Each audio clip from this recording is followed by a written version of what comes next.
പ്രിയപ്പെട്ട എല്ലാവർക്കും പ്രതിനിധിയിലേക്ക് സ്വാഗതം. യൗവനമോഹങ്ങളെ വിട്ടോടി നീതിയും വിശ്വാസവും സ്നേഹവും ശുദ്ധഗതയോടെ കർത്താവിനെ വിളിച്ചപേക്ഷിക്കുന്ന എല്ലാവരോടും സമാധാനം ആചരിക്കുക. 2 തിമോഥെയോസ് 2:22 വാക്യം.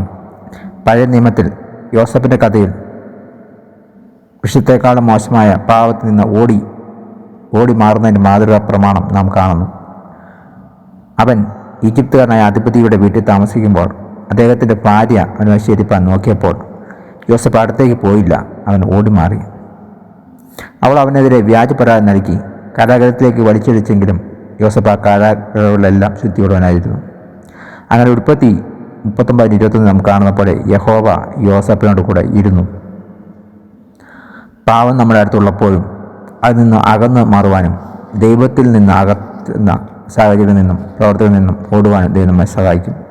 2 തിമോഥെയോസ് 2:22 പൗലോസ് അപ്പോസ്തലൻ ഇപ്രകാരം എഴുതുന്നു: യൗവനമോഹങ്ങളെ വിട്ട് ഓടുക. അതുപോലെ 1 കൊരിന്ത്യർ 6:18 ദുർനടപ്പ് വിട്ട് ഓടുവിൻ എന്നവൻ പറയുന്നു.